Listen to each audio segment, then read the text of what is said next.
अस्सलाम वालेकुम, मैं हूँ इस्मत और आप लोग देख रहे हैं सेरिब्रम आईटी। डियर स्टूडेंट्स, आज हम लोग डिस्कस करेंगे बायोलॉजी पार्ट 1 के चैप्टर नंबर 1 को।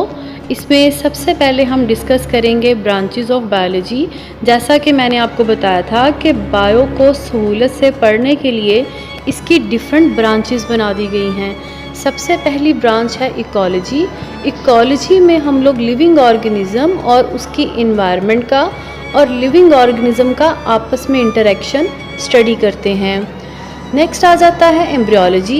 एम्ब्रियोलॉजी में हम लिविंग ऑर्गेनिज्म को दुनिया में आने से पहले उसकी तमाम डेवलपमेंटल स्टेजेस को स्टडी करते हैं। जैसे ह्यूमन एम्ब्रियो है या चिक एम्ब्रियो को ले लें तो एग के अंदर जितनी देर वो रहा चूज़ा बनने से पहले तक, दुनिया में आने से पहले तक, हम उसकी तमाम स्टेजेस को स्टडी कर लेंगे। नेक्स्ट हमारे पास आ जाती है फिजियोलॉजी। फिजियोलॉजी में हम लिविंग ऑर्गेनिज्म की बॉडी के डिफरेंट पार्ट्स की फंक्शनिंग को देखते हैं। जैसे आइज़ कैसे काम करती हैं, हार्ट कैसे काम करता है, लंग्स कैसे अपना फंक्शन परफॉर्म करते हैं, तो ये सब कुछ। नेक्स्ट हमारे पास आ जाती है मॉर्फोलॉजी। मॉर्फोलॉजी की दो टाइप्स होती हैं, एक्सटर्नल मॉर्फोलॉजी और इंटरनल मॉर्फोलॉजी। एक्सटर्नल मॉर्फोलॉजी में हम लिविंग ऑर्गेनिज्म की एक्सटर्नल फॉर्म और स्ट्रक्चर को देखते हैं। जैसे उसकी बॉडी की शेप है, उसका कलर है, उसकी स्किन है, उसकी शेप है। जबकि इंटरनल मॉर्फोलॉजी, जिसको एनाटॉमी भी कहा जाता है, उसमें हम लिविंग ऑर्गेनिज्म की बॉडी के इंटरनल पार्ट्स को स्टडी करते हैं। जैसे हार्ट है, लंग्स है या किडनीज वगैरह हैं। अब हम लोग देख लेते हैं इन्वायरमेंटल बायोलॉजी को। Environmental biology is the study of organism in relation to their environment. Students, इसमें हम लोग लिविंग ऑर्गेनिज्म का इंटरेक्शन देखेंगे लेकिन उनकी इन्वायरमेंट के साथ, यानी लिविंग ऑर्गेनिज्म का आपस में जो इंटरेक्शन है वो ज़्यादा देखा जाता है इकोलॉजी में। लेकिन उनका इन्वायरमेंट के ऊपर क्या अफेक्ट हो रहा है, इन्वायरमेंट उन पे क्या अफेक्ट दे रही है और लिविंग ऑर्गेनिज्म इन्वायरमेंट पे अपना क्या अफेक्ट दे रहा है, इसको हम मेनली स्टडी करते हैं इन्वायरमेंटल बायोलॉजी में। जैसे देखें, डिफॉरेस्टेशन है, ओजोन डिप्लीशन है, या आप ये कह लें कि ग्लोबल वार्मिंग हो रही है। ये तमाम चीज़ें माहौल के असरात हैं, उनके प्रॉब्लम्स हैं और लिविंग ऑर्गेनिज्म की वजह से ही डेवलप हो रहे हैं, तो इसलिए इसको इसमें स्टडी किया जाता है। इन्वायरमेंटल बायोलॉजी को स्टडी करते हुए हमें ये भी पता होना चाहिए कि इन्वायरमेंट के अंदर दो तरह के कंपोनेंट्स होते हैं, बायोटिक कंपोनेंट्स और एबायोटिक कंपोनेंट्स। बायोटिक कंपोनेंट्स होते हैं लिविंग, जैसे फ्लावर्स, प्लांट्स, बर्ड्स एट्सेट्रा। जबकि एबायोटिक कंपोनेंट्स हम कहते हैं नॉन लिविंग को, जैसे water, soil, sunlight, air, rocks, rain etcetera. Environmental biology में सबसे ज़्यादा हम लोग ह्यूमंस का इंटरेक्शन या उसका इम्पैक्ट इन्वायरमेंट पे स्टडी करते हैं, क्योंकि सबसे ज़्यादा अगर इन्वायरमेंट को किसी चीज़ ने मुतासिर किया है तो वो इंसान है। नेक्स्ट हमारे पास ब्रांच आ जाती है मॉलिक्यूलर बायोलॉजी। मॉलिक्यूलर बायोलॉजी में हम लोग लिविंग ऑर्गेनिज्म की स्ट्रक्चर, उसके सेल्स और उसकी ऑर्गेनेलिज को स्टडी करते हैं मॉलिक्यूलर लेवल पे।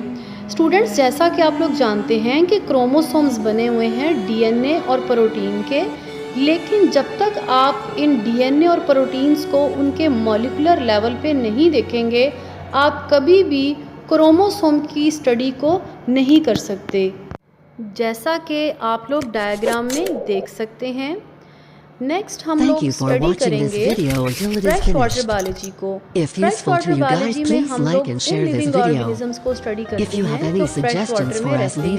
अब फ्रेश वाटर कौन सा है, जैसे रिवर्स का पानी, लेक्स का पानी, पूल्स का पानी, इसी तरह से कैस्केड्स यानी आबशारें, स्प्रिंग्स यानी चश्मे, ये तमाम फ्रेश वाटर बॉडीज़ हैं।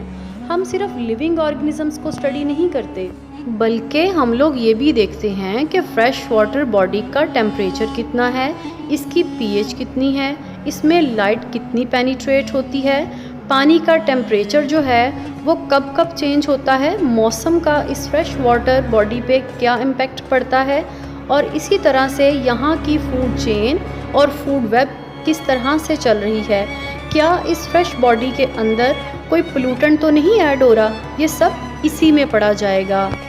नेक्स्ट हम लोग देखेंगे मैरीन बायोलॉजी को। मैरीन बायोलॉजी में हम उन तमाम लिविंग ऑर्गेनिजम्स को स्टडी करते हैं जो रहते हैं मैरीन वाटर यानी सीज और ओशंस में। स्टूडेंट्स एक बात याद रखिएगा कि सी और ओशन में डिफरेंस होता है। सी छोटे होते हैं जबकि ओशन बड़े होते हैं। इसी तरह से हम सी और ओशन के पानी का टेम्परेचर, उसकी पीएच, वहाँ पर लाइट कितनी पेनिट्रेट होती है, वहाँ पर फूड चेन और फूड वेब्स कैसे चलती हैं, वहाँ के रहने वाले लिविंग ऑर्गेनिज्म अपने फूड को कैसे हासिल करते हैं, वहाँ पर प्रे की कितनी तादाद है, प्रीडेटर की क्या तादाद है, माहौल का लिविंग ऑर्गेनिज्म के ऊपर क्या असर पड़ रहा है, समंदर के लिविंग ऑर्गेनिज्म की तादाद कम या ज़्यादा क्यों हो रही है, ये सब हम लोग मेरीन वाटर बायोलॉजी में स्टडी करेंगे। नेक्स्ट है हमारे पास माइक्रोबायोलॉजी। माइक्रोबायोलॉजी में हम उन तमाम लिविंग ऑर्गेनिजम्स को स्टडी करेंगे जो हमें आम आंख से नज़र नहीं आ सकते, बल्कि उनको स्टडी करने के लिए, उनको देखने के लिए हमें माइक्रोस्कोप की ज़रूरत पड़ती है। जैसे इसमें आ जाते हैं वायरसेस, बैक्टीरिया, एल्गी और फंजाई, क्योंकि इनको देखने के लिए हमें माइक्रोस्कोप की ज़रूरत पड़ेगी।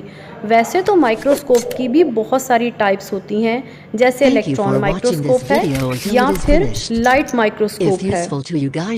नेक्स्ट हम लोग देख लेते हैं बायोटेक्नोलॉजी को। बायोटेक्नोलॉजी बिल्कुल एक नई टेक्निक है जिसमें हम लोग लिविंग ऑर्गेनिज्म के सिस्टम्स को दूसरों के या एक दूसरे के जीन से बदल के चेंज कर लेते हैं ताकि इससे इंसानियत की और बाकी लिविंग ऑर्गेनिज्म की खिदमत की जा सके। बायोटेक्नोलॉजी एक बहुत ही यूनिक टेक्निक है जिसकी वजह से बहुत सारी बीमारियों का इलाज किया जा रहा है और ऐसी बहुत सारी मेडिसिन्स जो बहुत ज़्यादा कॉस्ट में अवेलेबल हुआ करती थी, अब वो बहुत ही सस्ती बाज़ार में अवेलेबल होती हैं।